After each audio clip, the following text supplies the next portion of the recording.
हजरत उमर फारूक, अल्लाह अकबर, हजरत उमर जैसा बंदा 24 लाख मुरब्बा मील का हुक्मरान, और शाह रूम को खत लिख के कहता है मैं मिन्नत नहीं करता, मैं हुक्म देता हूँ। ना तगड़ा बंदा। जंगे कादसिया के लिए हजरत साद बिन अबी वकास को भेजा, फतह शाम पढ़ के देखे। हजरत उमर बड़े परेशान हैं, इतने दिन हो गए कोई रिपोर्ट ही नहीं आई। अब तो मोबाइल है ना, एक मिनट की रिपोर्ट लें आप, बल्कि आप एक मिनट की फोटो लें आप, रिपोर्ट तो दूर रह गई। हजरत उमर फारूक रज़ी अल्लाह तआला अन्हु बड़े परेशान हैं कि कादसिया में हजरत साद बिन अबी वकास के साथ लोग जिहाद करने के रिपोर्ट कोई नहीं आ रही। इतने परेशान थे कि बाहर निकल के ना उस रास्ते पे बैठ जाते जो रास्ता कादसिया की तरफ से आता था। जो भी आता जाता पूछते जंग के क्या हालात है। उधर जब अल्लाह ने फतह दे दी ना, तो हजरत साद बिन अबी वकास रज़ी अल्लाह तआला अन्हु ने एक कासिद को खत दे के भेजा। कहने लगे उमर के पास जाओ, उन्हें इत्तला दो कि अल्हम्दुलिल्लाह अल्लाह ने इस्लाम को फतह अता कर दी। ये हजरत उमर को जाके देना। वो बड़े परेशान होंगे। वो जो उस जमाने में इस तरह होता था कि कई दूर दूर से सहाबा जो दूसरे शहरों के मुल्कों के रहने वाले होते थे, वो भी आके शामिल हो जाते थे जिहाद में।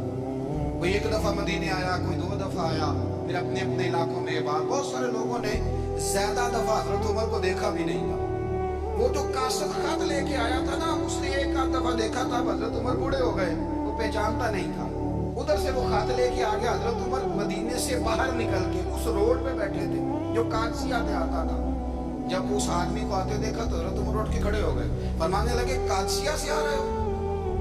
वो क्या कहता है? फटे पुराने कपड़े, टूटे हुए जूते, सर पे पुरानी पगड़ी। कहने लगे गुलाम मदीने के रहने वाले हो?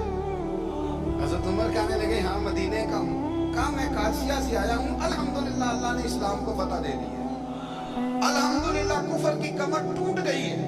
उसने ये बात करके तो घोड़े को एड़ी लगाई, घोड़ा दौड़ने लगा मदीने के। हजरत उमर भी साथ साथ दौड़ रहे। फरमाने लगे अच्छा बताओ खालिद बिन वलीद का क्या हाल है? थोड़ा आगे जाके फरमाने लगे उसामा बिन ज़ैद कैसे? वो कहते ठीक है। फिर उसने और घोड़ा, उमर साथ साथ दौड़ रहे, साथ साथ 24 लाख मुरब्बा मील का हुक्मरान, एक जूता पैर से निकल गया, उमर दौड़ रहे हैं। आगे जाके पूछते हैं साद बिन अबी वकास का क्या हाल है? तो हुजूर वो भी ठीक है। कितने लोग मेरे शहीद हो गए मुसलमानों में से? कहने लगा सही गिनती का नहीं पता, ये लफ्ज़ अदा होते होते मदीने की सरहद आ गई। लोगों ने उमर को घोड़े के साथ दौड़ते देखा तो कहा अमीरुल मोमिनीन क्यों दौड़ रहे हैं? वो गुलाम छलांग लगा के नीचे आया, कदमों में बैठ गया। कहने लगा हुजूर आपने बताया ही नहीं आप अमीरुल मोमिनीन है। आप फरमाने लगे क्या बताता? मैं तो ऊंट चलाने वाले का पुत्र हूँ, क्या बताता? वो उमर हूँ जिसने अपने गुनाहों का हिसाब देना है, क्या बताता? जो साद बिन अबी वकास को जिहाद पे भेज के कुछ बुज़दिलों की तरह घर में बैठा है, क्या बताता? कोई हैसियत नहीं, कोई ताब। तूने अच्छा किया, तू तो मुजाहिद था, मुझे साथ साथ दौड़ाया, तूने अच्छा किया। जितने लोग थे चीखे मार के रोने लगे। हजरत फारूक आजम से कहने लगे उमर जब तक तेरे जलवे रहेंगे अल्लाह कामयाबियां ही अता फरमाएगा, जब तक तेरा रंग रहेगा अल्लाह ताला नवाजता ही रहेगा। कुछ नहीं, कभी अपना आप जाहिर ही नहीं किया।